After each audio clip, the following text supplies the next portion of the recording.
year, we shut down the state. So with the threat of snow, we shut down the state. I'm from Montgomery. Is it box?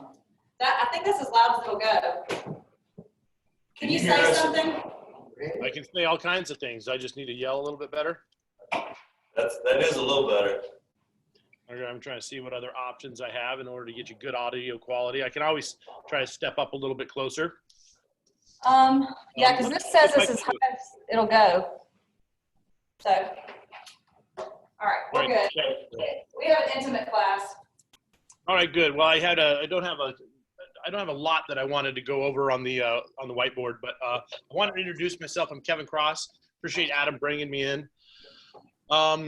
I've been teaching real estate investing concepts for 15, 20 years. Tell you a little bit about myself. I was what was known as a North Slope oil worker for about 16 years. I had 3 engineering degrees. So are you guys familiar with the North Slope of Alaska? Have you heard of it?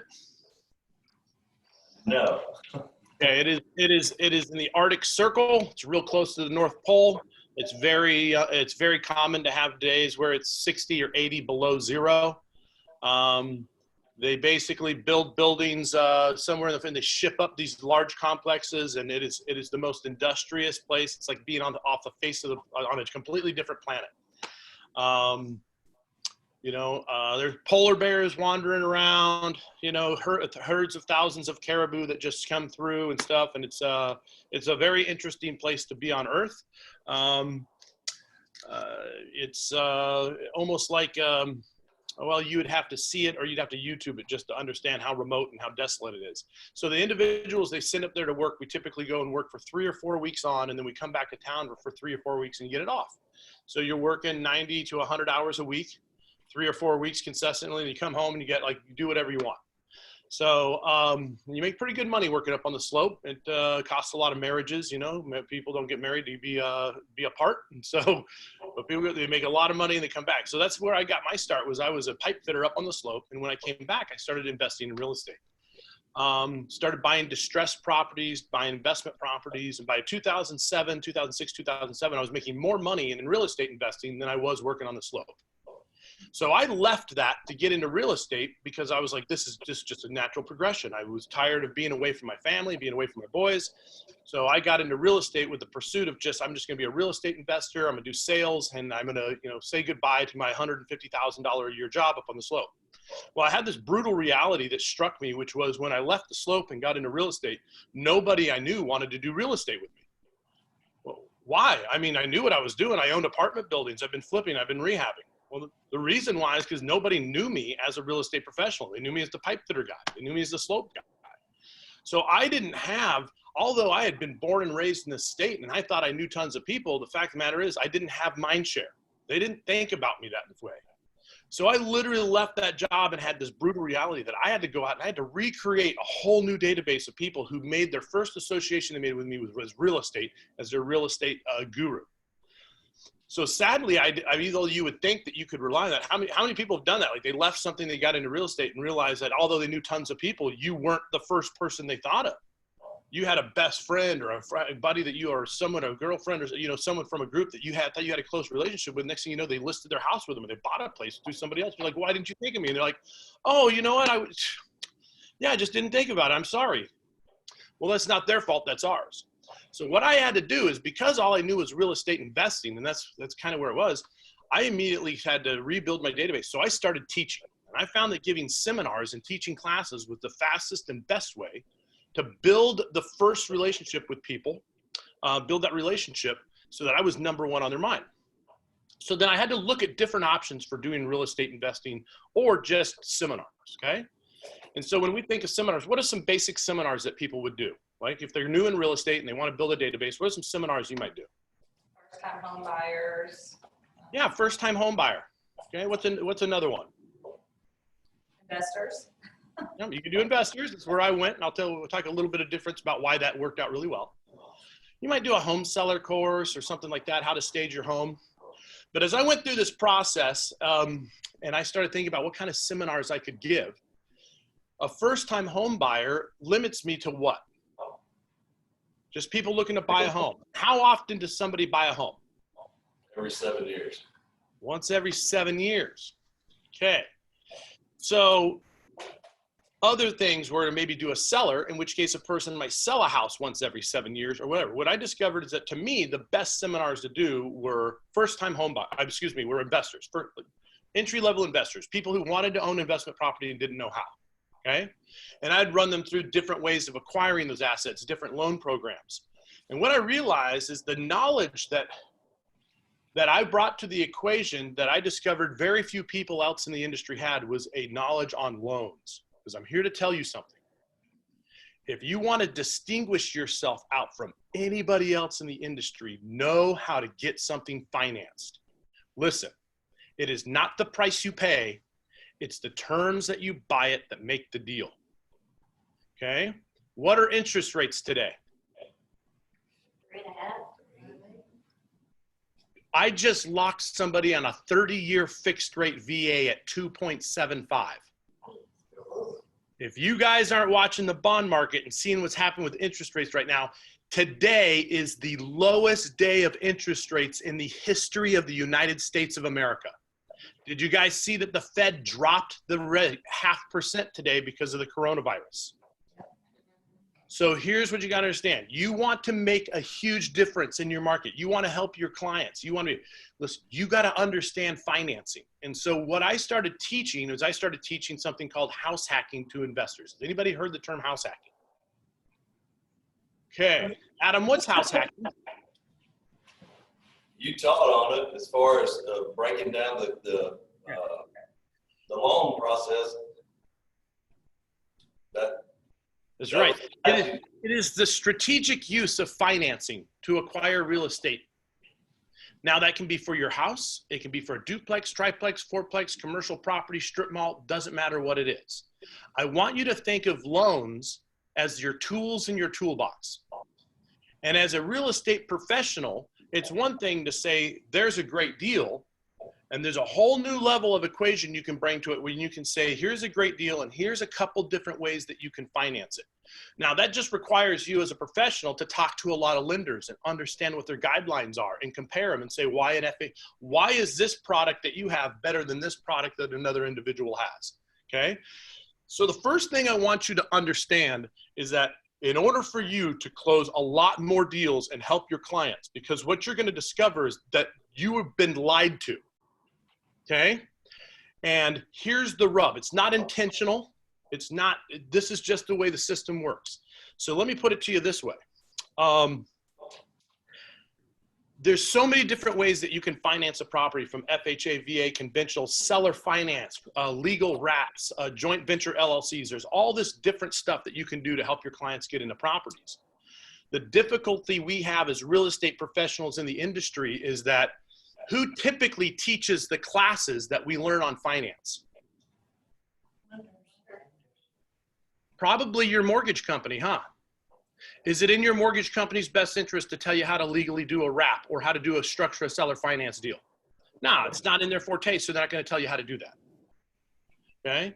Are they going to tell you about commercial options for other properties, or how to blanket properties together under a profile loan, or how to cross collateralize equity from a HELOC? No, it's not intentional in how the system is built. It's just that when our education comes from mortgage companies, they're going to tell us only about their mortgage product, and it's a very little small slice. And the home warranty company is going to come in, and they're going to tell us just about home warranties and what that looks like. And your title company is going to come in. Your title company has a relationship with maybe your broker and the lender, and so what they give you and what the education system in real estate is only telling you is about 10% of what's out there. I'm here to tell you that there's so many different options. I'm going to tell you how you've unintentionally been deceived. Does anybody know what the minimum credit score is on a VA loan? 580, 600. There is none. You actually don't even need a credit score. Did you know the VA does not require you to have a credit score in order to buy a house? Guess who tells you you got to have a credit score? Your bank. But guess what? Do you know that there are banks down the road that'll do it without a credit score? They don't tell you that. What is the debt to income ratio? Do you know what debt to income ratio? So it's in percentages. If I make $1,000, and I have $500 in debt, that would be a 50% DTI, debt to income ratio, right? So what is the debt to income ratio on, say, a VA loan? Yeah, most lenders would tell you it's 45%. There's not. I've closed loans with an 80% debt to income ratio. You're like, why would anybody give a loan to somebody who's making 80%, who's 80% of their money's go out in debt? Well, because the property they're buying is cheaper than rent and improves their financial situation over where they're at. Now they're a homeowner and they're building equity and it's cheaper than where they've been renting. Plus the past shows that they've been paying off their debt and they got a history. So the VA and what you can do with loans, once you start learning about it, is a lot of the times your clients are being told no, isn't because they can't buy a house, and it isn't because they're good people who haven't been trying to improve their credit. It's because the lenders do not tell you what your options are. They treat you like you're at McDonald's, and when you show up, they say, hey, would you like a number 1 or a number 2? And you're like, well, actually, I don't even want a hamburger. I need a taco. And they're like, sorry, declined. They don't tell you that the mortgage company down the road will do the deal. So I want to explain to you, if you can see this board, on how loans work and how this mortgage industry works and how you're going to use it to your benefit to help your clients, okay? So tell me if you can't hear me very well. But it used to be,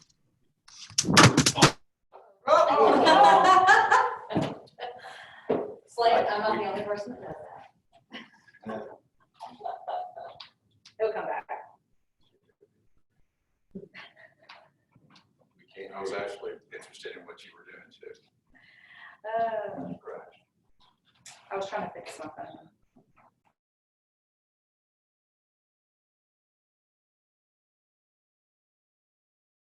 all right, can you see me again? We, Am I back? we got you, man. You're back. I don't know if you know, did that hurt? Because I just dropped you on your head. Yeah, we're okay though, man. We're good. Okay, so I'm going to try to set this up again real quick.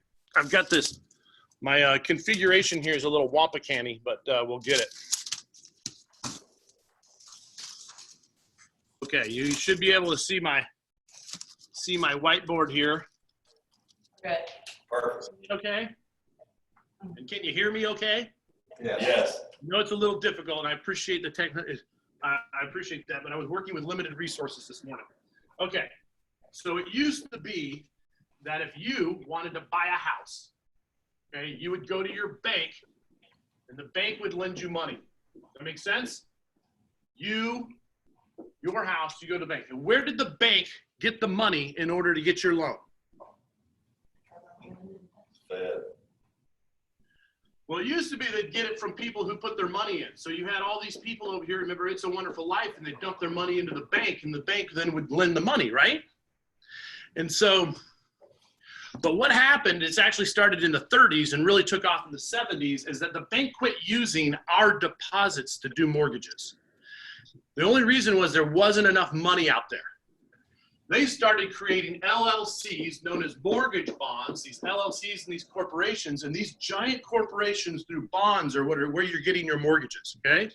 Now, why this is important is that banks don't lend their money, they're lending other people's money. And this money they're getting from the bond market has rules on it. And then the bank puts more rules on top of it, and it's called overlays. And so understand that when you go to Wells Fargo or you go to Bank of America or you go to Caliber Financing or you go to United Wholesale Mortgage, they're getting their money from different people, and different people will have different what? Requirements. Rules. Yeah, overlays. So I want you to think of loans and mortgages as like vehicles. Okay? So I want you to think of it more like a vehicle. It's a vehicle that we're using to drive into investor land.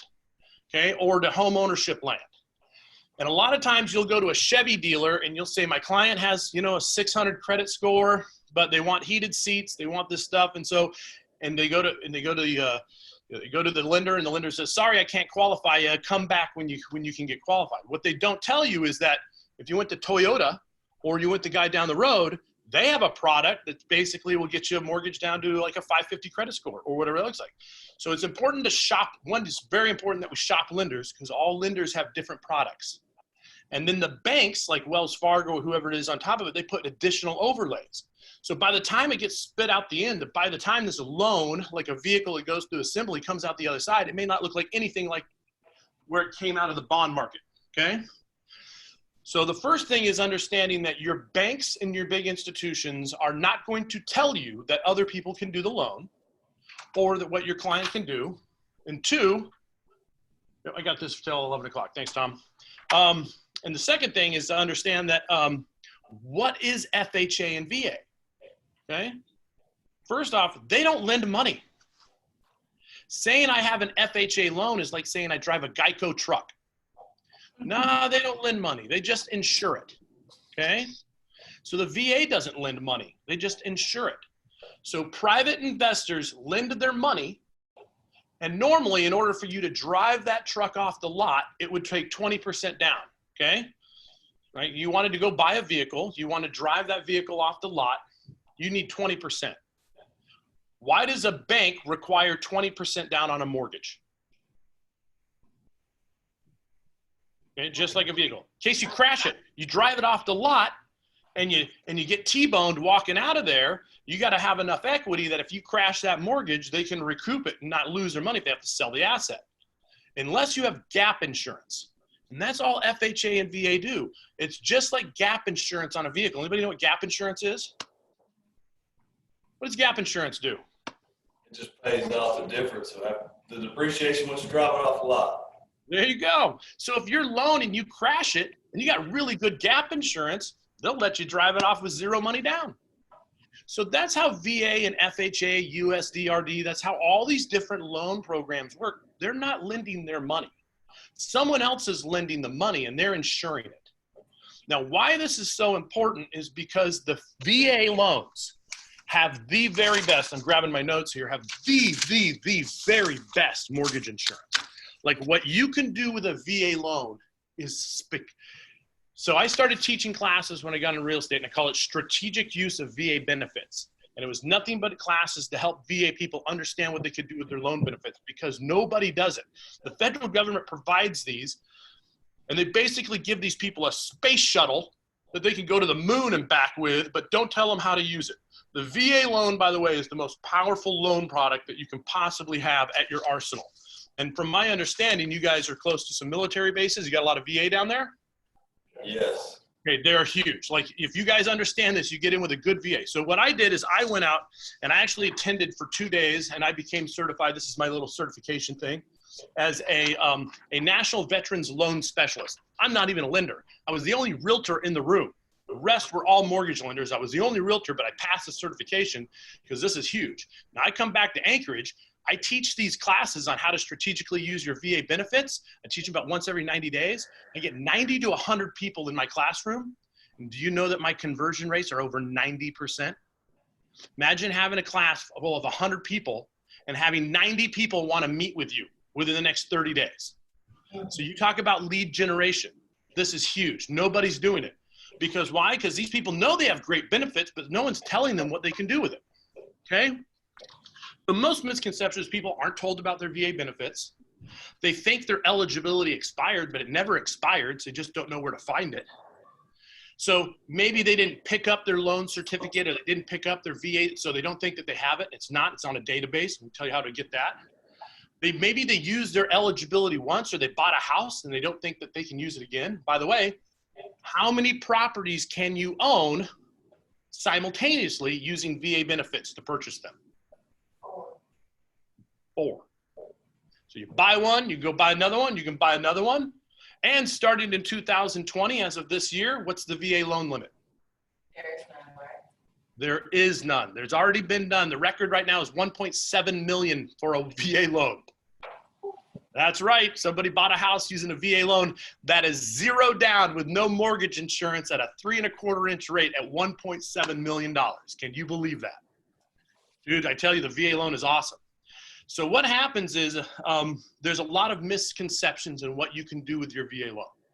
So what I teach people is how to house hack, which is how to use your VA loan to acquire not just one property, but acquire several. Because the biggest mistake most people make with their VA loan is they go out and they just buy a house. And that's okay. It's still better than renting. in many cases, okay? But you can also buy up to 4 units. Actually, the VA loan, and most people don't know this, do you know the VA loan allows you to buy up to 6 units with your VA loan? But lenders won't do 6, so they mostly cap out at 4. That's an overlay. So you can actually use your VA loan to buy up to a 4-plex, okay? So what would be the advantage to somebody to buying a 4-plex, a triplex, or a duplex over buying a single-family home? Or income. It only counts as 1 unit, right? Yeah, it still is just 1 house. One is its cash flow that you can use that income. By the way, if you take a VA buyer who's pre-qualified at $300,000 and you go to the bank and he says, I want to buy a 4-plex, did you know that they can use the income that property produces to qualify for a higher purchase amount? You can use 75% of the gross rents of a property as additional income to qualify for a higher loan amount. So most people go to a lender and the lender says, well, you're pre-qualified to buy a $300,000 house. And they stop there. And so they're like, well, I can't find a 4-plex at 300. No. Your lender said a house at 300. Go find a 4-plex, find out what the rents are, a duplex or triplex, find out what the rents are, give it to the lender. The lender allows you to do 75% of the gross rents of the entire building. And that's additional income for your buyer, and your buyer can qualify for a higher amount. That maybe opens up their options to buying a nicer property in a nicer neighborhood. And it's income producing, so their mortgage payment will actually be lower. Okay? So there's some strategies we can use with VA loans in order to help people get it. What is another advantage for a military person to buy an income property versus a house? You're only gonna be here for 2 years. Exactly. Guys, you realize when you're using a VA loan, even if you're using an FHA, you're 96 to 100% in debt. You have very little equity for that first 5 or 6 years on that property. And what happens if they get a PCS? Anybody know what a PCS is? It's a permanent change of station, right? That's when they get relocated. They're here and they thought they were going to be in Alabama for a while, and they thought they were going to be sticking around, but then they get these orders and find out they're getting shipped somewhere else. Well, if they had just bought a house, a single family home, and now they just found out they got to leave, they're either going to have to pay to sell it, or they're going to have to rent it, and it's probably going to barely make any cash flow at all. And if anything breaks, they're totally screwed. But if they had bought an income producing property, if they bought like a 4-plex where they're living almost for free in the property, and then they get PCS'd out, well, they may not have to sell it. They just rent out the unit they're in, and the next thing you know, it's making them a lot of money. And here's the other thing, is that we can start stacking these properties. So here's what I want you to imagine. And here's how we do this, and hopefully I don't drop you on your head again. Right?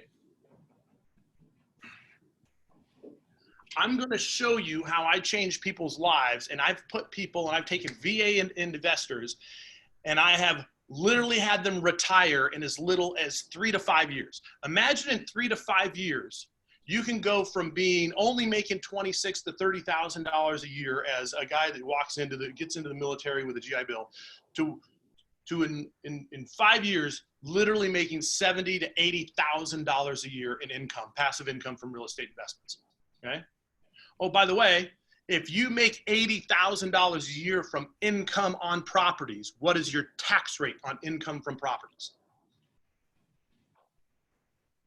It's as little as like 5 to 10%. Versus if you made $80,000 and you went out and you did that working in construction or doing that out, what are you going to pay? You're going to be paying a 30% tax rate. Okay. So the taxes under an income from rental is a lot lower, not only because it's considered as capital gains, but you get depreciation, which means you get to write off future improvements into the property. So we all know about the tax benefits of owning real estate. So you can actually make less money in real estate, but because you keep more, it's equivalent to making more money than in a job and for less work. So here's how we typically go in. I'm going to show you a couple strategies. First thing is, how do we write we find a VA buyer. Okay, we find somebody who's got their VA loan benefits, and you check their certificate of eligibility. Maybe you're working with a lender, and the first thing is that you got to find a good property, right? So, are there many multifamily opportunities in your market? I think the challenge is a lot of them need work. Yes. Yes. Oh, I love that. Did you know every VA loan is a rehab loan? No. Yeah, they don't tell you that. Every VA loan allows you to finance in up to $6,500. It's not much, but you can put up to $6,500 worth of energy upgrades into your property. Does it need a new heating system? VA loan will let you roll in. You just got to get a repair and you got to show that it's an energy upgrade. Every VA loan is an energy upgrade loan. There's no pre-qualification. There's nothing. Your lender just has to let the VA know before they let it that, hey, listen, the buyer wants to, the house is $300,000. They're getting a $300,000 VA loan, 0 down, no closing costs because it's all rolled in, where the VA pay, or your lender, you might get premium pricing. The lender may actually give them a credit because interest rates are so stinking low right now. And he's like, hey, I want to improve the boiler. I got to replace some windows. That's okay. Go get a bid for it. Come up with an invoice. Submit it to the lender. As long as the lender lets the VA know, there's no hassle. Every VA loan adds up to $6,500 worth of rehab costs in it. But it has to be energy efficiency only? Yes, but what is what can be energy efficiency? New doors, new windows, new AC, new Oh, plumbing. they're big ticket items. They're not going to do kitchen cabinets and do stuff like that, but that's okay. The other thing is I'm going to show you how on like a fourplex, how you can get a ton of your money, how your client can get all their, how your VA guy can completely remodel that project or put a ton of money in their property. So I'm going to use numbers from my market. Your market might be a little bit different. Is that fair? But I can show you how this works. Yes. Okay. So I want you to imagine this is a calendar.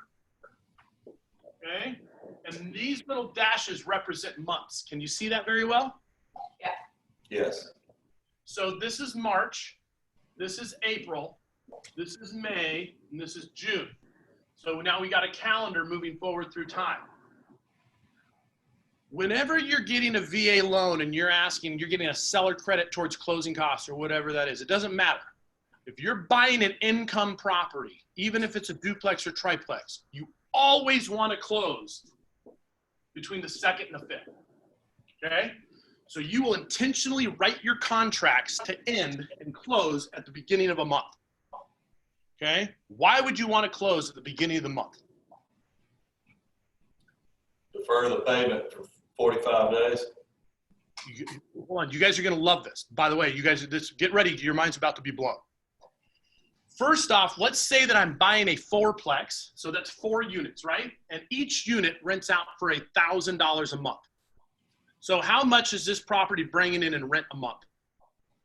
4,000.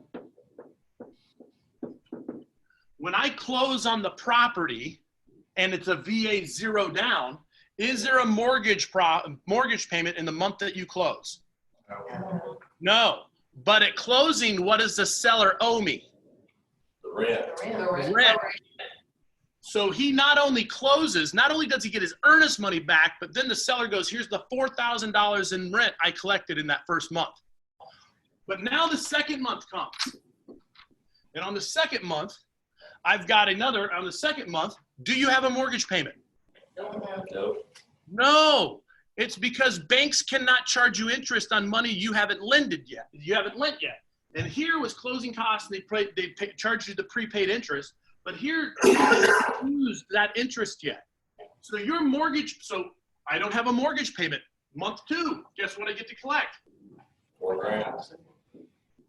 Month 3 comes. When's my mortgage payment due? On the 15th, not the 1st. When is rent due? Rent's due on the 1st. So I get to collect money here, $4,000. So in this case, on this property, I have put $12,000 in my pocket before I have a mortgage payment. Hey, Kevin, we got one question. Hey, Yes. so what's the question though? VA requires that you reside within the property, correct? You're exactly right. When So do you how got to much- move in? What do you say? Oh, when do you have to come in? I thought you have to be in the property when it closes, right? No. I've had a guy owner occupy and give an 18-month notice. Means that he closed and we notified the VA he didn't intend on moving in for 18 months and they let him buy it. All you need is a date and a reason. The VA will literally allow your client to buy now in the market, even though he doesn't intend to move in a year, if he can justify that housing prices are on the rise, and if I buy this place in a year, it's going to cost me money. It's close to my work and it's close to my family, and these houses don't come up very often. The VA is very flexible. You do have to intend to move in it, but it doesn't mean tomorrow. It can be months from now. Okay, you do have to eventually move into the property, but I've literally closed loans where the guy was in Afghanistan, wanted to buy an investment property, and the market was going up. So he's like, hey, can I buy a property now? And the VA said, sure. You intend to move on to it when you're done with your tour? That makes sense. The property pays for itself. It's holding, and then you have a home when you come back, and you bought it now instead of next year when the market's up 5 or 6%. Makes sense to us. What is another case? They would allow you to buy it and not move in right away. Maybe they're on long-term leases and you got a tenant living in the building. You can't move in for 6 months because the tenant. Well, as long as you notify that tenant that he's got to move out in 6 months and you provide that evidence to the lender, that's good enough. It's your intention to occupy. You've provided that tenant a notice to quit, even if it's 6 months out. So a lot of people have these misconceptions because FHA requires you to move in within 90 days. FHA loans say you got to move in within 90 days, you got to prove it, and preferably we want that unit, we want documentation. But the VA doesn't do that to people because if you're a military guy who's traveling, that punishes people who are traveling. Or maybe or trying to buy a place where they intend to PCS to. I've sold the one where the guy was 18 months out. I did another one that was over a year, was a gentleman who was retiring. He was in Florida and he was going to retire in Alaska. He came up here during the summer. We found him a great little duplex investment property. He's like, oh, this will be great. I can live in one side. It makes money while I'm down there. And he's like, but I'm not moving in for a year. My retirement isn't up for a year. The VA said, that's fine. As long as you give us a letter and a date why, you move in. So in this case, this is maybe a young military guy who's in this, you could have someone who's maybe staying with their parents, or maybe they got a roommate situation. And by staying in that place for another 90, 120 days, they can maximize the cash flow out of the property before they're required to move in. Now, there may be a case where they just need a place to live right away, in which case, yeah, you would just move in, and the difference would be instead of $1,000, you would be getting $3,000. So you're getting $9,000 in your pocket before you had a mortgage payment.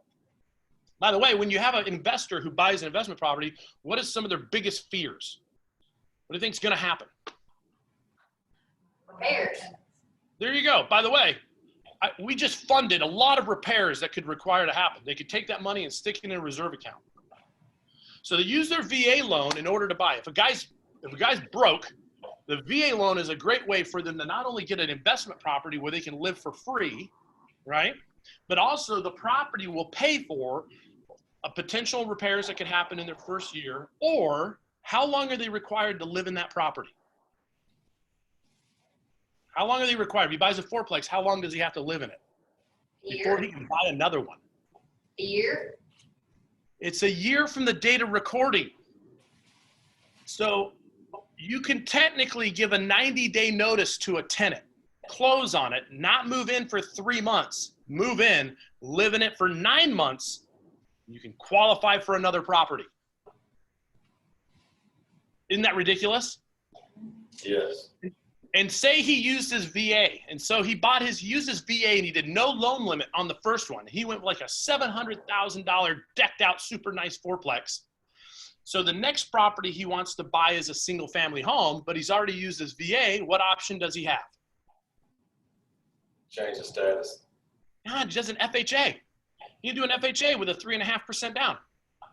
Where is he going to get his 3.5% down?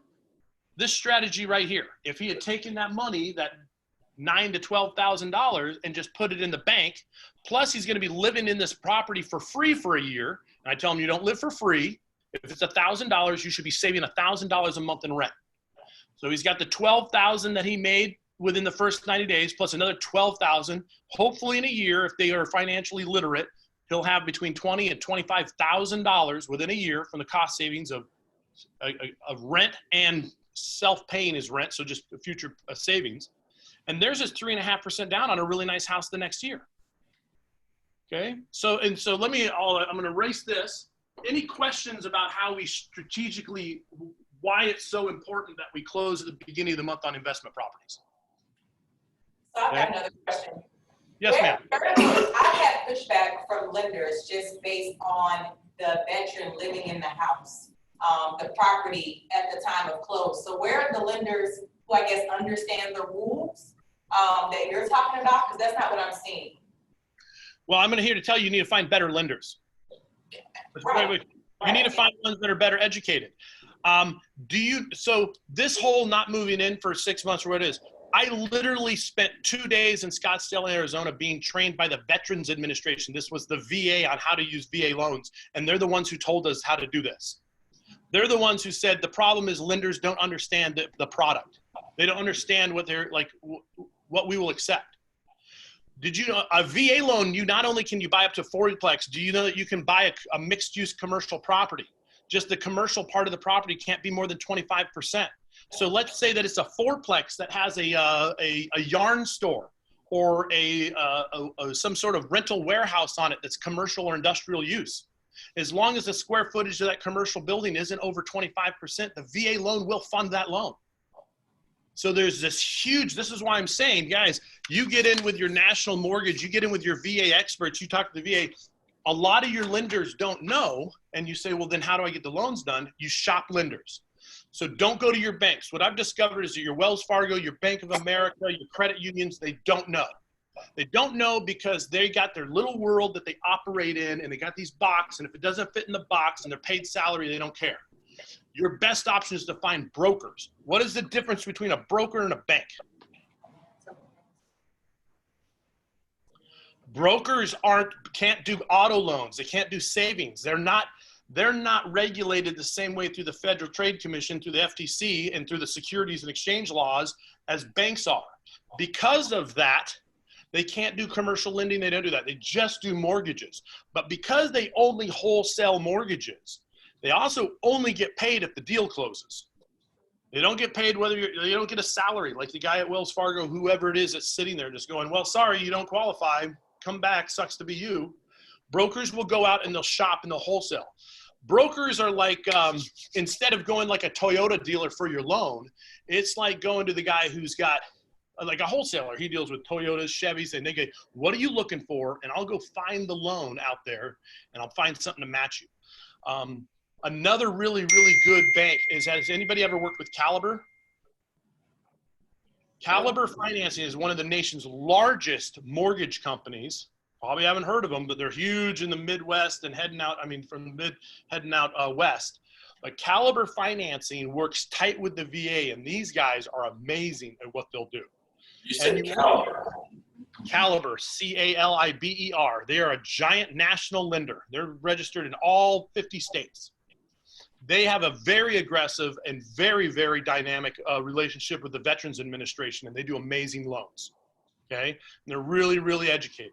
You may not have a Caliber lender in your town, but I guarantee you there's one in Alabama, and you need to find one who's, you know, been going to the VA, and I would partner with them to give education. You go find that individual who's been trained in VA loans, and you go do these seminars, and you'll be amazed at what you didn't know you could do. Okay, so I want to tell you a little bit of how we manipulate different kinds of financing in order to acquire more real estate opportunities. Let me erase this real quick.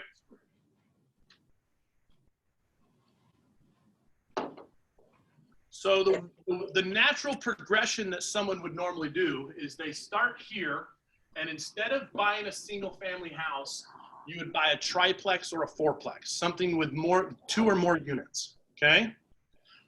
And the reason is that we're trying to use our VA that's as little as 0 down to buy something that's gonna cost us way less than it would to own a house, okay? Because we get to use the rental income.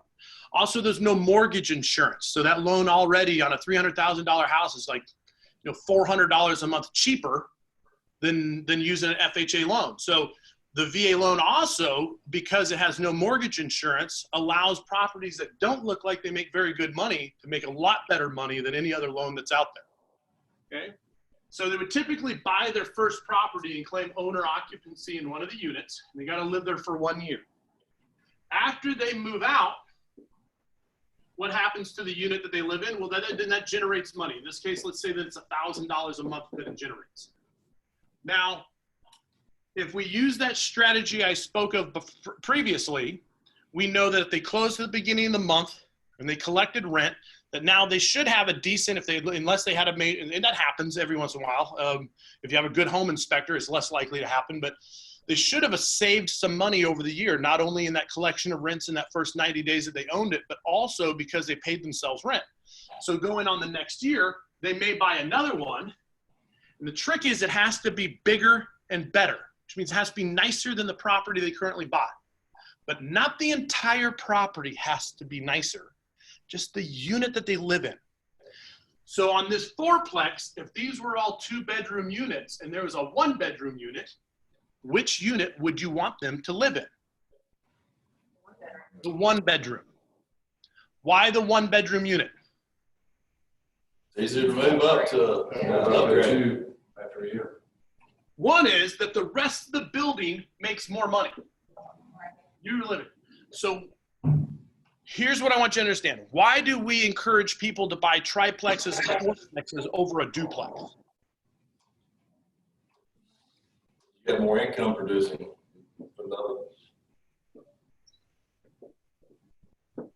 Here's a duplex, here's a fourplex. If you live in one unit,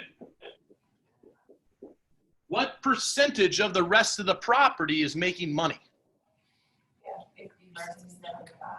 75% of this building makes your money. In this case, if it was a 1-bedroom, even more, 80% of the square footage of that building is income producing. On a duplex, what's the income? 50%. And what is one thing that is inevitably going to happen whenever you have tenants? They move in and then they do what? Vacancies. They move out. So if I have a vacancy in a fourplex, what percentage of my income is gone? 33%. If I have a vacancy in a duplex, what percentage of my income is gone? 100. So your first income properties are typically multi-units. I want you to think of your units as income streams. And it's a lot easier to carry that, okay? So you just want to make sure they don't have landlord experience. You try to pick something in a good area, something that's got a long track record of rental history that does well, but they're going to owner occupy. The next property that they go to buy, maybe it's a duplex, maybe a triplex, it could be a fourplex again, but the unit that they occupy has to be bigger and better than the one they moved out of. Problem is, if they go buy a really nice fourplex and they're living in a 3-bedroom, it's a big, fancy, huge building, and they're living in a 3-bedroom, 2-bath unit, it's really hard to find another property that's nicer than a 3-bedroom, 2-bath. Like, in at least our market, that's unheard of. It's easy to find little fourplexes that have 1 and 2 bedrooms, but it's really hard. So understand that the whole intention of the VA and FHA loans is that you're improving your life situation. So they want you to buy something that it's nicer. Now I got a garage. I got a backyard. I'm closer to work. You need to explain to me, why would you move out of this property and into another one? So in this case, if he lives in a 1-bedroom, then he goes here into a 2 or a 3-bedroom. Maybe this building has garages, but it is a move up, and that's important to know. You have to move up in property quality. After you do 2 fourplexes, it gets really hard to move up, at least in our market. So you might be looking at a duplex or a single-family home at this time. By the way, 1 year, live in it, move out, make $1,000 a month. A little over a year later, you buy another property. You should be able to live for free or close to it. Now you're living in this property plus making $1,000. Now it's called compound interest. Anybody know what compound interest is? So he lives in this property for free, the second property he bought. He did the exact same thing that we talked about before, which is we strategically did his closings so that he amassed a bunch of money at the closing of the second property. But now he gets $1,000 a month. He's living for free, but he's still going to save another $1,000 a month. Now he's saving $2,500 a month. And at the end of a year, now he's sitting on over $30,000. In 2 years, you've taken a guy who basically had nothing, and with a zero-down loan, he maybe owns $1 million in real estate and is in a position where he's able to save $2,500 a month. And at this point, you move on, and this is where maybe they go into like a single family house, because then he's going to rent this out, and this property is going to probably rent out a little bit nicer, and they're making $2,500 to $3,000 a month in passive income, taxed at a less than 10% tax rate. And you've done this in less than 2 years. Okay, less than 2 years, the guys uses VA loans. The trick is that you have to buy income producing properties, right? So then what happens here is now we can get real strategic on what we do with our loans, because can you think of a situation where on your first property, Anchorage. He'll come back. He was saying earlier that his internet was cutting in and out when he was trying to connect. He's good.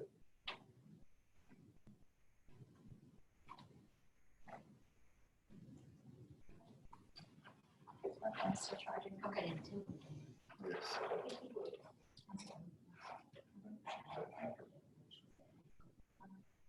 Yes.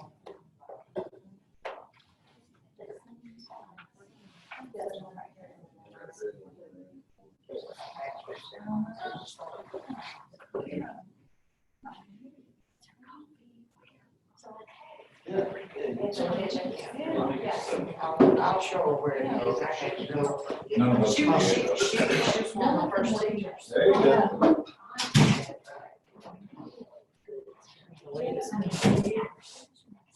They were good. They were really good. There he is. He's back.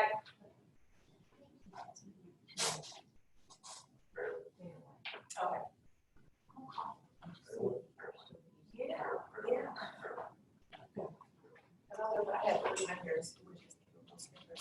You back with us? No audio. We don't have audio for you.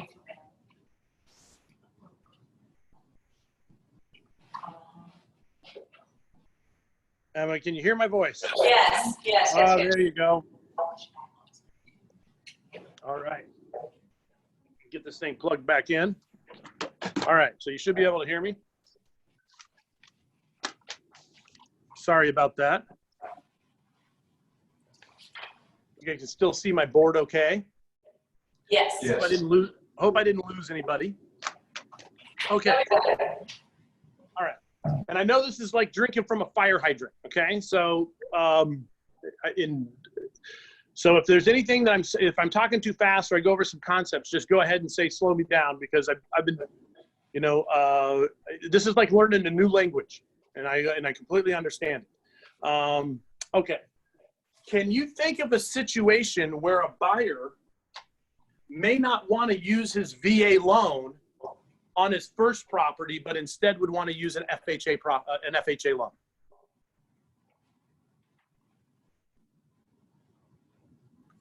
Okay. If it's a new renovation, they might do a 203K because you can't do huge renovations with the VA loan. Yeah, maybe it's a renovation. Here's another situation. What is the limit? What is the loan limit on a VA loan if it's your first purchase? There is none. So maybe if the guy can come up with 3.5%, the first property he buys, he begrudgingly uses an FHA, because that first property we know has to be it has to be a base model, because he wants to do a move up. They strategically want to buy. They have to buy a nicer property in the future. Now, since there's no VA loan limit, would you rather put 3.5% down on a $300,000 property, or would you rather put 3.5% down on a $700,000 property? Oh, you want to put on the $300,000 property all day long. So you may want to, if you're working with a VA buyer who intends to buy more than one piece of real estate, that's where you say, you know what, let's slow down. You might have to save up a little bit. But if you buy this $300,000, $400,000, $500,000 FHA loan property, and by the FHA loan limit in our neighborhood for up to a fourplex is about $800,000. I don't know, different you'd have to look and see what your FHA loan limit on up to 4 units is in your market. Does anybody know what that is? We think it's 6. We just saw it yesterday. All right, so somewhere around $600,000. So they can buy up to like $600,000 worth of property. That may or may not be accurate. Check with your lender. You can check this. If anybody wants to get on Google, they can find out FHA loan limits in their area, up to 4 units. But they may want to put 3.5% down on that first income property, because after he lives in it a year, he can still go use his VA to then go buy a move up property that's even nicer and bigger for 0 down. And then this first property that he bought, that income, he gets credited. The income that produces helps him qualify for even more. So there's that move up. So a lot of times when I'm meeting with investors, I say, just because you have a VA loan doesn't mean you go out and use it. I mean, it's like a 50 caliber, Barrett hunting rifle. It'll kill a lot of things, and it's amazing what you can do with it, but you don't use it to hunt rabbits. So you're going to be using that. You're going to be using that loan on a really big purchase, because it's an aggressive, and it'll like 0 down, no mortgage insurance. It'll make an ugly. It'll make a property that's priced really high. You'll be buying it on amazing terms. Best to use it on a bigger property than a smaller one. That's just working with a good lender. So now we get into these different strategies how to acquire it, because you may do this. You may do an FHA on your first fourplex, a VA on your second big fourplex, and then what are your options in 36 months on a third property? What kind of loans could you use? Yeah, you can go to a conventional, right? By the way, if you have a good credit score above 760, what is the minimum down on a conventional loan to buy a house? 1%. Do you know they have a 1% down conventional loan with no mortgage insurance if you've got a credit score above 760? Yeah, it's outrageous, right? So now we're getting into loans that don't require government insurance. And as long as you've got good assets and you got good credit, you'd be surprised at what's out there. For the longest time, there was a 5% down fourplex loan conventional. That as long as you own or occupied, it had no mortgage insurance. That existed for about 2 years, and then it disappeared. But imagine having a buyer who wanted to own or occupy a fourplex, didn't have VA loan, but they had to come up with 5%, but they had no mortgage insurance at like a 3.5% interest rate. That was an amazing term. So again, that VA loan and what you guys can do with it, your clients, I would encourage you to do a lot of research on all these different ways of how so what we're talking about here is what we call house hacking. House hacking is where we go and we take a look at how do I acquire rental properties, and then how do I use, what loans do I use that are appropriate for its acquisition, so that I don't pigeonhole myself so I can't buy another property in 12 or 18 months, all right? So when you buy houses using VA loans, by the way, it does create an issue, because you can do what's called a one-time reinstatement of your benefits, okay? And what that means is that you've bought a property using a VA loan, you refinanced it into a conventional loan, and you took your VA off, and now you freed up those benefits to go use somewhere else. But you still own the first property. The VA considers that a reinstatement of benefits. It means you used it and you might have refinanced it. You can only do that once. Otherwise, if he wants to go buy a third property using VA loans, even though he refinanced the others, even though he refinanced them into conventional loans, the VA will require him to sell those first 1 or 2 properties, whatever he used with VA loan benefits, in order to buy this third. Okay? Now, there's ways around this, and the VA taught us how to do this. So you don't have to do a reinstatement. Are there ways around it? Yes. A spouse can sell the house to their spouse. The spouse can sell the house to another spouse. The one who has the VA benefits is now no longer technically the owner. Their spouse owns it.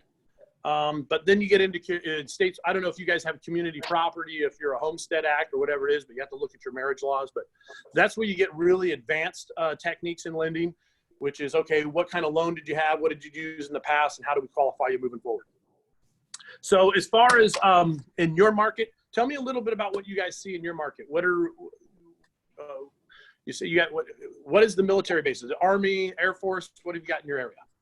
Air Force. Perfect. Air Force, typically their earnings are higher than Army. They also have a tendency to stay in the Air Force longer. So they stack and they get their benefits. What do you, tell me a little bit about the average sales price in your neighborhood, in your area. We actually have a war college here too, so we get a lot of the top higher ranking people here. Oh, fantastic. Average sales price around 150-ish. All right, so 150? All right, and so what's the average sales price on a duplex or triplex? 150. There are many of them out there? Yeah. So, you know, in our market, our average residential home sale price is $300,000 to $320,000. And the average fourplex goes for about $600,000, okay? And you can get higher or lower than that. So literally, I mean, you can buy, here's what you need to understand. With a little bit of financial education, you're taking somebody who is looking at buying a $300,000 house. And you're not only helping them, not only did you increase your price point of 600, and that's not the main reason I do it. The main reason I do it is you just created some significant passive cash flow and investment for them in the future. I don't know if you have a housing shortage or where you're at or what your rental property status is that looks like, what that looks like, but there may be a good opportunity. What is another opportunity, understanding that if you were to provide investor education and that you can use it up to a fourplex, how could you take advantage of this in your market center? Who could you team up with? She said, me. Property manager. Yeah. How about a builder? Guys, if there's no inventory, would a builder rather sell one house or four at a time? 4. So if there's a shortage of good off-base housing in your neighborhood and you guys know a builder, go get with Caliber and go find a lender, and he'll show them that you can use zero down VA loans to buy income properties, in which case team up with a builder who builds fourplexes and spec builds them for your clients that are moving into the area, and they get a new construction property zero down that makes them money living in it. I did that 2 years ago with a builder. And by the way, in 1 year with me and only 2 other people on my team, we did about 90 million in real estate sales here in a town with a population of 360,000. And we just built a bunch of fourplexes and sold them strictly. We almost sold 80% of them. I say 90% of them were people who bought them with VA loans. Oh, guess what? After they owned that property for about a year and it made them money, a year later, what did they want? They wanted another one. Because somebody who buys a good real estate investment is making money on it, isn't satisfied with one. Generally, they're like, how do I do this again? Right? So if there's, I'm just here to tell you, if there's not the multifamily in your area that you need, team up with a builder and do what we did and just go create it. We know that the VA loan requires zero down. It's got the highest it doesn't require a credit score. It has the highest debt to income ratios. It's not even based on DTI. It's based on the whole picture. Okay. You know that they don't have to move in right away, that as long as they give a letter and a reason, they've got some time frame on it. It's the most flexible product. And you've got a ton of military in your neighborhood. Sounds to me like they just haven't been educated on what they can do with their loans. And maybe they don't want to buy a multifamily. To me, again, you got to think, remember, why did I get into real estate in the first place? Was to be an investor. I didn't get into it to be a salesperson. So that's the way my mind thinks. But listen, when you educate them and they discover that, heck, that, maybe they went to a lender who told them, sorry, your credit score is not over 640. You can't buy a house. And the guy didn't take any time to educate them that was just that lender. That has nothing to do with them. Listen, there's so many leads out there, and there's so many people out there who just need the education. I guarantee you'd be astounded at how much business you could pull out of this. The lowest credit score I ever got for a VA loan was 500. Literally closed a loan on a guy with a 500 credit score. Okay. By the way, if you went to do an FHA loan and you had a bankruptcy, how long would it be before you could buy another property with an FHA loan after you had a bankruptcy? 2 years. Yeah, it could be 2 to 4 years. By the way, do you know what the VA says? How soon you can buy a property after a bankruptcy? There is no limit. I've seen it done in 6 months. You'd say, no way. The VA gave a guy, yes, because what is a bankruptcy? Well, if it's a restructuring of debt and your creditors agree and you're on a payment plan and you can justify to the VA that this was a one-time occurrence due to like a death in the family or a divorce or something. However, buying this property still puts me in a financial improved situation. The VA does not have a gestation period on bankruptcies. They don't have it on foreclosures either. Those are loans and those are overlays that lenders put on and tell your clients they can't buy a house, but they can. The problem is they're talking to the wrong lender. Other things that people are amazed at. Has anybody run into the 90-day flip rule? Anybody know what the 90-day flip rule is? Adam, what's the 90-day flip rule? If you flip a property, you got to hold it for 90 days before they'll allow you to sell it. Just FHA. Guess what lender doesn't, or guess what loan program doesn't have a 90-day flip rule, and you can go finance. VA has no 90% flip rule. You can literally go and remodel that house. If the guy's a VA buyer, you can remodel it based on his specs. He can tell you what cabinets and everything to put in. You can own that property 45 days, turn around, and the VA will fund it. VA doesn't have a 90-day flip rule requirement. I'm going to tell you some other amazing things about it. Let's see what I've got here. All right, so primary for residential, you can buy commercial with 25% of the total. What else I got here in my notes? I'm looking to see if there's anything else that I forgot about. Oh, they do not have to be joined. The VA says that your multifamily property does not have to be one building. It just has to be one lot. So you could get with a builder, and if you had a 1 acre lot, you could build 4 single family houses on one lot. They have separate wells, separate septic, separate everything, but it's technically one lot and block. Guess what the VA thinks that is? It's a fourplex. You only have to occupy one of the units. You can rent out the other 3 houses, and you can buy that with 0 down with no loan limit. She said you just changed her life. She's about to leave right now. Guys, when No, we there's more. learned this, Oh, wait. Adam, I'm going to send you a link. I'm going to send you a link. All right. So we did this starting 3 years ago in 60 miles north of Anchorage, where there's abundance of land. It's a land called Wasilla. And we literally built almost 700 units in 3 years doing this. Now, this was a concept me and a builder came on, but once we did it, you can't copyright the concept. So a couple of other builders took our idea, but the motto was rent 3, live for free. And it was, with a VA loan, you can own 1.5 acres of land. The builder will spec build you 4 houses on it. You're going to buy it with a VA loan, and you get to live in a house that feels like a house with a yard and everything. And there's 3 other houses that are on your lot, but you're renting them. And you can literally live in a house for free, but own 4 houses. Guys, the VA loan and what they can do. So it just amazes me that people don't know this. So your fourplex does not have to be an apartment building. It can be 4 houses, but they got to be on one lot. Why does the bank and why does the VA want it on one lot?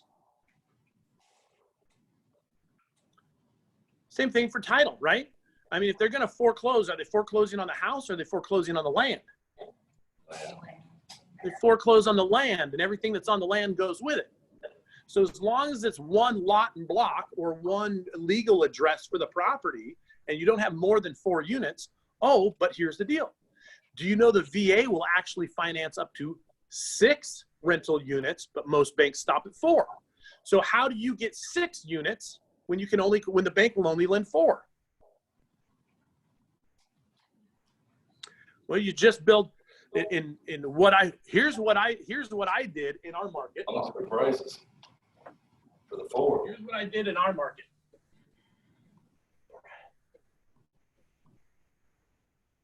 I went and bought, and I'm doing this right now.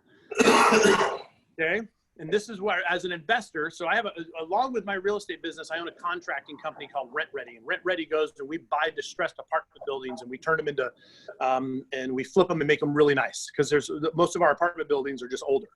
So here's what I did. I bought a giant sixplex. Okay, they're all 6 units. They're all 3-bedroom, 1-bath units. That's a commercial property. And if you wanted to buy a sixplex that looked like this and it was a commercial property, you would need at least 20 to 30% down, and your interest rate is probably going to be 5.5%, and it's going to be with a 10-year balloon. You know how commercials. So what I did is I went in, I bought this property for cash. Now, if I were to fix up this property in our market and go to sell it, it's probably worth about $575,000. Okay, $575,000 for this big sixplex. So I went in, I bought it for cash. I bought it for $200,000 cash because it was vacant, need a lot of work. And the first thing I did is I went in and I made 2 6-bedroom, 2-bath units and 2 3-bedroom, 1-bath. Now how many units are in the building? 4. 4. Close it up. Guess what the value of the property is a 4-plex? $650,000. Why is it worth $75,000 more as a 4-plex than as a 6-plex for the same building? Residential? There's more demand. Yep, because it's not the price you pay, it's the terms. Now somebody can buy this with a VA 0 down loan with a 2 3/4 interest rate. What does that do to the value and the cash flow of the property when you can buy it with 0 down with a 2 3/4 interest rate, no mortgage insurance? The mortgage payment with 0 down at $650,000 is literally still less than a purchase price of $575,000 with 20% down, but you're paying a 5.5–6% interest rate. The VA loan is still a lower payment. It's not the price, it's the terms. And because you can buy it with a new kind of financing, and guess what I wrote into the listing? I write 4-plex will convert to 6-plex after closing. So what I just roll into the contract is they go in, build it, and then guess what I do? Guess what I do within 1 month after they close? Charge them to put the wall back up. I rolled into it. It's a closing cost credit that I'm going to put it back up. Is this legal? Absolutely. Because if it's a VA loan, how much does the VA say? They will allow a VA to exist on what? Up to 6 units. Can you buy a single family house and put a mother-in-law in it? Is the bank going to call your note due because you added a mother-in-law unit? No. They're not going to call it due because you took a 4-plex and made it a 6-plex as long as the land is zoned for a 6-plex. The land was zoned for a 6-plex. I actually made it a 4-plex just to get a different kind of financing on it and convert it back to a 6-plex. The lender doesn't care. So there's all these different opportunities. Wait, there's more.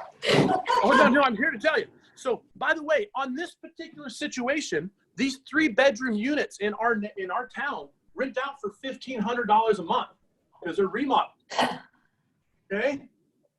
He has 5 units renting out at $1,500 a month. 0 down on $650, by the way, is a $2,900 with no mortgage insurance, is right around $3,000 to $3,200 a month in a mortgage payment.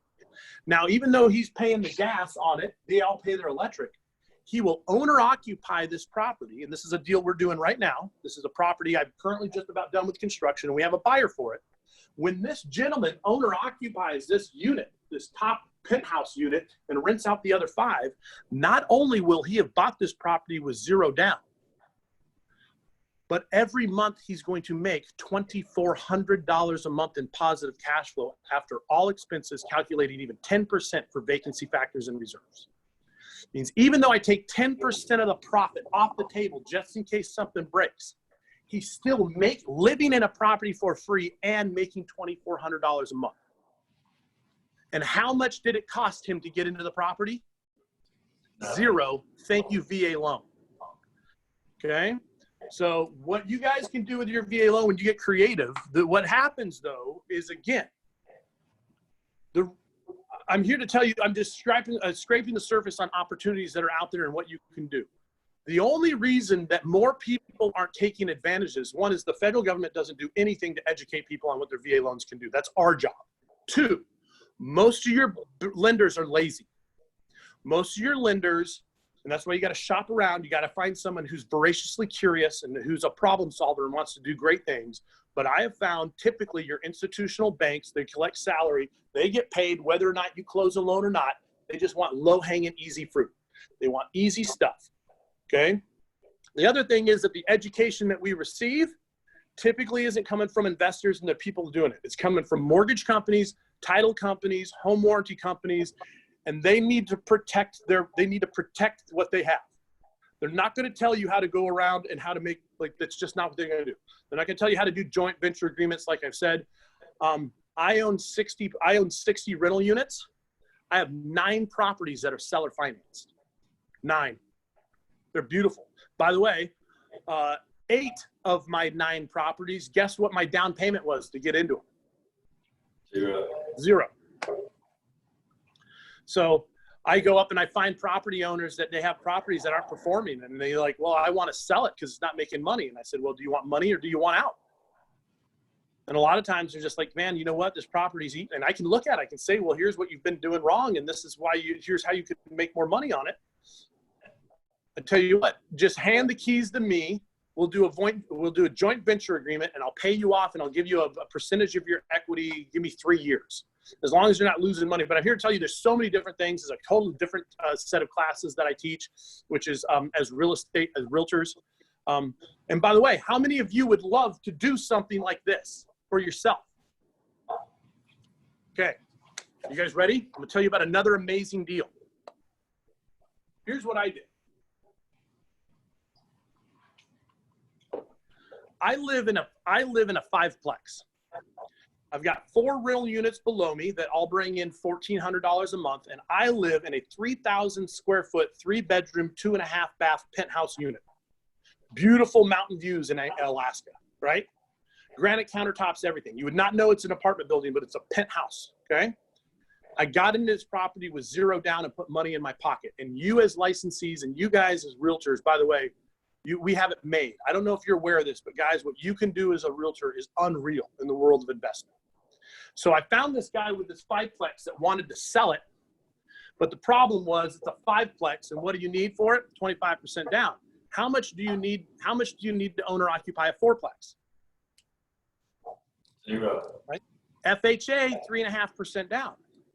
Okay, but here's what I did. I said, what do you want for the property? He said, Kev, as long as I walk away with $600,000, that's fine. So what I did is I structured a purchase price of $625 with $25,000 being paid to me in the form of real estate commissions. Now, as realtors, did you know that you can use your commission in lieu of a down payment? Yes. Great. By the way, do you know what the limit is on how much commission you can use? There isn't one. If you can negotiate a 10% commission from the seller, you can use that as your down payment. Okay? This is huge. That means you technically, your down payment is already there. You just need to figure out how you negotiate that in the contract. So what I did with this seller is this was a 5-plex. And I said, I want to live in this big unit. I went in and I said, here's what I'm going to do, seller. I'm going to give you $625. I'm going to buy the property from you as is for $600. And over the next 60 days, I'm going to rent these 2 units. Well, I went in and I rented them. What do you think I did to them? I combined them. I opened up the wall between the 2 units with his permission. And then when the appraiser showed up, it wasn't 5 units, it was 4. 1 big unit, 2 big unit, a kitchen over here, which we called a bar, a kitchen over here, which was the main kitchen, but the wall was open with a 6-foot opening, so they flowed. So there's no separation between units. That's technically a whole unit.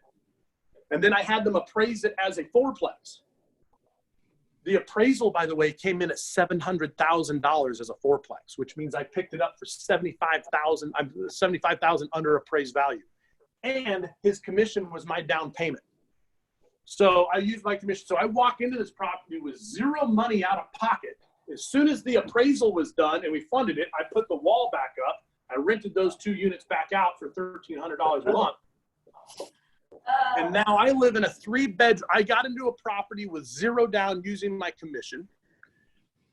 I live in a 3-bedroom, 2.5 bath, 3,000 square foot penthouse apartment in a building that I own the entire thing, where I not only do I live for free, but I'm making about, it's about $1,000 a month positive cash flow. And how much did it cost me to get into the property? 0. You can do that. You can do that the way you structure and you use your commission in lieu of a down payment. And then you can stack things. You could do a 10% seller commission, and then when you get in with your lender, you can do premium pricing. Does anybody know what premium pricing is? Okay, I'm gonna end with this. This is another brilliant loan hack. Has anybody ever heard of buy downs, where you buy down your interest rate?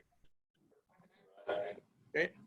So if you're a seller, if you're a buyer and you have a lousy credit score of like 640, 650, and that's not lousy, by the way, that's actually probably close to average. If the bank tells you you get a 4% interest rate, if you give them extra money, what do they do to your interest rate? They lower it. So if you give the bank money, they'll lower your rate. Well, what are interest rates right now? Do you remember what I told you? Nothing. Record low. They're the lowest they've ever been.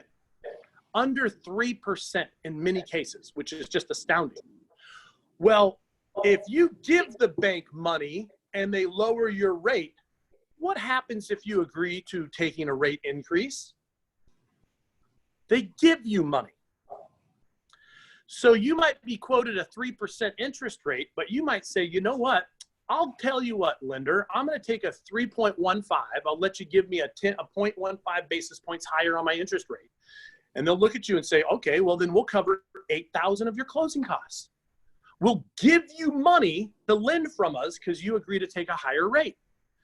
So you can negotiate a really high down payment on commission, and then work with a lender who premium prices your mortgage, which means as long as you get decent credit, you agree to a slightly higher interest rate, and they pay all your closing costs, prepaids, reserves, and whatever. That's another way that you can walk into a property really low. Does that make sense? Yes. Has anybody done any premium? Has anybody ever done premium pricing on a loan where like their client asked for a lender credit? Yeah. So here's what I want you to imagine. This is where premium pricing is really critical.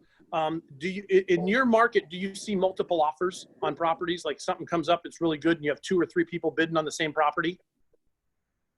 Okay. Yes. All right, so it happens. Now, what happens if your buyer can only do the down payment and they need closing costs covered? Do you guys have buyers that are like that? Always. But premium pricing solves that. So what you do is you just go in and tell the buyer, if you really want this house, listen, let's say the house is $150,000.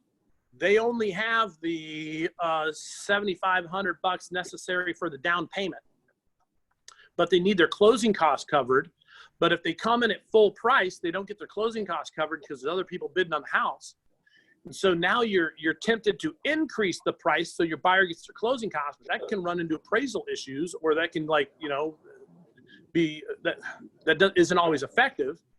You can come in at asking price, ask for no closing cost, but then talk to the lender and get a premium price, which is, hey, instead of taking a 3% interest rate, take a 3.15, and the lender will pay all their closing costs. On the offer to the seller, this looks like a really strong buyer because the buyer's coming in with a standard loan product and they're not asking for closing costs, but the lender's just paying it. Okay. By the way, yes, they take a slightly higher interest rate, but what part of your mortgage is the tax deduction? Yeah, the interest. So they're getting to write off that extra payment in it. They're just, and usually it's negligible. What we're talking about is a difference of like $15 a month, if that, to get $8,000 back from a lender credit. Okay. So I would look at you guys, talk to a lender about premium pricing. That's another way. And I use premium pricing when I buy properties because I would rather have the money in my pocket so that I can reinvest in my units put flat screen TVs, do some light furnishing and increase the rents. I make more money when I control my money than when I give it to a bank any day. So I know we've covered a lot of topics. I don't know how we're doing on time here. Oh, we're doing pretty good. What questions do you guys have in regards to investing, house hacking, converting properties? Here's your question and answer period.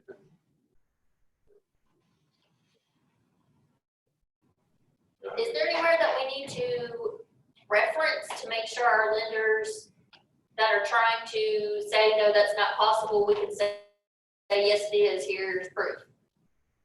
So here's what I would do is if they say you can't do this, I would first find out why. Just ask, what is it that stops and says that you can't? And then go talk to another lender and say, well, Sarah over here at Larry's House of Mortgage and Poodle Grooming said that I couldn't do this. And here's my reason why. And then go to another lender and say, do you have this same guideline restriction? Do you find that this is something that you've seen? And if they say yes, go, thank you, have another lender. Listen, I tell my buyers when they sit in my office, and I typically, here's the script I use, okay? Because I have a Caliber and United Wholesale Mortgage are the two most aggressive. Like these guys, they lend their own money. It's their, like they do FHA, they do VA, but they're lending their own money. This is a huge fund of billions and billions of dollars. They're aggressive, okay? They'll do things other lenders won't do. For instance, here's a great thing about Caliber funding. Have you guys ever had extra money when you asked for a seller closing cost and you got to the end and there was $800 or $900 left on the table that didn't get used and it had to go back to the seller? Yes. Yeah. Caliber will let you use that to pay down buyer's debt. If your buyer has a credit card, student loan debt, or whatever it is, Caliber will let you use that extra credit and pay off buyer debt. They will never let money on the table. Okay? So, get this. This is going to blow your mind. When I bought a house 3 years ago, I negotiated a deal where I not only got a 4% commission when I bought it, which covered my down payment of 3.5 and then some, but I also asked for a seller credit of $12,000 towards my closing costs. But I had a really low debt to income ratio and had a really good credit score. And I got in with Caliber and my lender said, Kevin, you got a problem here. You asked for too much in closing costs. Because I'm going to lock you in at like 3.5, but because of your credit score being up over 760, they're going to give you another $6,000 in seller credit because your credit score is so good. He goes, in lender credit. He goes, so Kev, I've got like $5,000-6,000 here that I can't use. And I said, and he goes, unless you have some debt you want to pay down. And I said, are you serious? He goes, yeah, we can use the pay down debt. So I went out and I bought a snow machine. And I put it on the line of credit. And then when I showed up at closing, I showed up with this note from Sheffield Financial that said I had a snow machine. Now, fortunately, my credit score was so high and my DT high was, how long does it take for a new line of credit, by the way, to show up on your credit score? 60 days. Yeah, it sometimes takes as much as 30, 45 days. So I did this right before closing. I got the debt and I showed up at closing with an invoice for my snow machines that's on debt. And I said, boom. My contract said that the seller would contribute $12,000 towards closing costs, prepaid reserves, and any lender allowable fee or expense of sale. Lender allowable fee or expense. This is a lender allowable fee or expense that's going to get covered, and they literally paid for the snow machine. This has been recorded. Okay. Okay. I've had buyers get to the table and be like, hey, we got extra seller credit, and they thought they knew they were getting a great deal on the house, but because of the extra $900, we were able to pay off the credit card, and we dropped, the interest on that credit card may have been 15-20%, which means, heck, we just lowered their monthly expense by another $300 or $400 a month. So again, you need to be constantly shopping lenders. So when I have conversations with my buyers, I'm doing buyers consultations. I say, hey, listen, how are you working with a fantastic lender? And they may say, yeah, you know what? I went down to my local bank. I got pre-qualified. I said, that's fantastic. You know what? I'm really glad that you're proactive and you're talking to a lender. And I want you to imagine that when you buy a property, when you bring an offer and you commit earnest money, you're jumping out of a financial plane. You are committed to making this happen, and you've got earnest money on the line. So let me ask you, if your lender doesn't deploy the loan or something goes wrong, what ends up happening to you and your earnest money? Yeah, the deal dies and you lose your earnest money. So although you can, here's what I've learned. The best thing you can do in order to make sure that you close on the property you love, and I would hate to see that not fall through, is you need to get pre-qualified with a second lender just so you have an emergency parachute. You don't have to use them, and maybe we never have to pull that cord. And you are wise to make sure you always have a backup lender in case something goes wrong. Would you be offended if I give you the name of another lender that you can talk to just to make sure? And now, again, you're not obligated to use any of them. But I just want to make sure that when we go to making the biggest financial decision you ever make, that something doesn't fall apart. I would hate for you to lose your earnest money just because you didn't know your lending options. And when I put it to them that way, they're always like, no, that sounds fantastic. Absolutely. I'll talk to whoever. And then I'll send them over to like either my Caliber or United Wholesale Mortgage or one of my brokers who I know is aggressive. And then they get cost sheets. You ask the lenders to provide cost sheets. And I say, okay, great. Let's throw them in an octagon and let's make those lenders fight over it. I don't know if you guys know this. Most lenders do not give you the best price out of the box, do they? No, they don't. Do you like, do you have any idea how many, like, I don't know if you guys ever looked at a cost sheet. Do you have any idea how much garbage fees there are involved with mortgages? Yes. Oh, yeah. So many garbage fees. And the only way those get stripped away is that you have a buyer who's smart enough to put two lenders against each other, get cost sheets and compare the numbers and go, why are you charging me a doc fee, an application fee, another garbage fee, a processing fee, and all these fees? You're feeing all over my world, and they don't realize that most of that's garbage. No, those are garbage. By the way, when you go to a bank, have you ever seen a builder and they'll say, hey, you know what? You buy our house, you work with our bank, and we'll waive $2,500 of your closing costs. Yes. Yeah. They didn't waive anything. What they did is they were allowed to put $2,500 worth of garbage fees in it, and then they show you this cost sheet, and they go, we're going to eliminate all these garbage fees. Well, the truth is most lenders would have never charged that crap, so you didn't save money, right? You can't mark something up $2,500 and then mark it back down, take it off, and go, well, I just saved you money. A lot of those are garbage fees, and that's where you got to talk to brokers. And I'm here to tell you, if you want to have clients for life, and you want to have like, just understand financing. Understand financing, because here's the deal. You can find a house that's 10 or 15% below market value, but if you put the wrong mortgage on it, it's a crappy deal. Would you ever pay $200,000 for a $100,000 property? Would you pay $200,000 for a $100,000 property? No. I would. I get to name the terms. I want 0 down, 1% interest only payments for 40 years. Okay, so now, but we do. By the way, if you don't think you're paying $200,000 for a $100,000 property, you obviously didn't read your amortization schedule. Oh, yes. So we do it all the time. So again, it's not the price, it's the terms. And when we think we find a really good price on a house for a client, but we don't understand the loan, they may have overpaid for the house regardless of what the price was.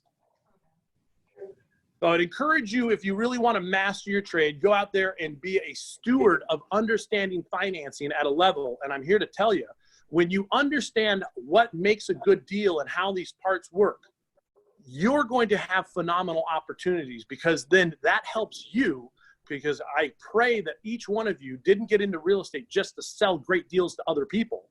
You should be the gatekeeper of the very best deals.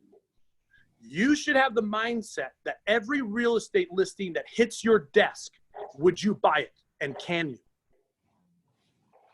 And I tell my clients that. When my clients call me, I'll say, hey, Steve, here's the deal. I want you know how I work. I'm going to look at your property, and if I think it's a good one, would you be offended if I offered to buy it from you? What's a client going to say about that? No, of course they're not going to be offended if you offer to buy it. And I just tell them, listen, I look at every piece of real estate as if, is it an opportunity for me or someone I know? And if it's not, then I know the buyer that this would be the right opportunity for. But I want to let you know, when I go look at it, I'm going to be looking at it like, would I buy this? And if it doesn't fit my portfolio, then we're going to get the best deal we can. I'll find the right person. Now, when I disclose that up front, I will tell you, you discover a lot of individuals who are just like, hey, man, I want out. I want to get out of this property. Like, have you guys ever had a motivated seller who just wanted to get out of a home? Yes. Yeah, you wanted to buy it, but maybe who wanted to buy it but didn't have money for a down payment? Kevin, we're closing this week on one that was $249, and I bought it for $144. There you go. I'm tired of dealing with a 2 acres commercial piece of property. That's the foundation issues. I fixed them. So I had a client who owned an apartment building, and he wanted out. He got a bad property manager, and the property manager was billing him like $90 an hour for contract labor, plus 10% of his gross rents, and the property was just losing money. And he approached me and said, Kevin, I need to sell this property. I want out bad. I said, well, do you want money or do you want out? He said, no, I want out. I'm losing money, and this is going to cost me my marriage because I'm about to be behind on my mortgage payment because this property's eating me alive. And I said, all right, here's what I'm going to do. You're going to hand the keys to me, and you're going to add me to title as 50% owner. And I'm going to come in. I'm just going to take it over. And I'm going to take over all the utilities. I'm going to take it over tomorrow. Okay. I did get a title report on it, make sure it was free. And he added me as 50% owner. I went in, I fired the property manager. I put my crew on it. I fixed up some units without the property manager and without paying $90 an hour in labor. I immediately was saving money. I wasn't losing money on the property. The property manager was ripping them off. And by the way, after I'm on title for 6 months, what can I do? A refinance. After you're on title for 6 months, you're called seasoned of title. It's no longer a purchase. Guess what? So now I can go in and take my improvement. I can use that as equity towards the purchase. And I can just go to a bank and go, I'm 50% owner in this property. I want to refinance it, remove the other individual. And all the income statements and everything on this property, I can use to help qualify for the loan because I'm on title and I've been on title for 6 months. So in that case, you don't even have to purchase it. If you have a seller that's willing to put you on title for 6 months, you're technically a vested owner and you can refinance, and refinance costs zero money. There's so many different ways that you guys can get into properties. It's astounding. So here's the deal. I do a 4-hour class that goes into some really advanced concepts called Winning with Investors. If you guys, it works a lot better when I'm in person because I got handouts and we do flow charts. I show you how we do income analysis on properties. I show you creative financing, how you can use gross rents and different types. And then we go really deep into commercial financing, SBA loans, and all the different stuff that you can do. We even talked about bridge to term loans, which is using short-term construction loans in order to acquire commercial real estate and then roll them into like term loans. But that's called Win with Investors. It's a really advanced class again, but just talk to Adam. If you want something like that, again, make sure you bring a big notebook because you're going to take lots of notes. What's that? Yeah, I appreciate you, man. You did an awesome job. I think everybody. Yeah, thank you. That's my pleasure. I don't do coaching anymore. I used to do one-on-one coaching for licensees that wanted to build an investor database. I will tell you that Clinton Peterson, who is a KW licensee out of Boise, Idaho, I coached him for 6 months. This boy he did everything I said. He did the seminars I told him to do, and he did the VA investment seminars. He built it up. He found other investors, and I got to tell you something. He was in real estate 2 years. 6 months he coached with me, and he's officially retired out of real estate. He now owns over 20 rental properties, mostly single-family houses that he acquired through seller finance in the Boise, downtown Idaho area, finding older people who just wanted to sell their houses and did cross collateralization with equity and other properties and seller finance, and he just officially retired. And I'm here to tell you, his story is not uncommon. My story is not uncommon.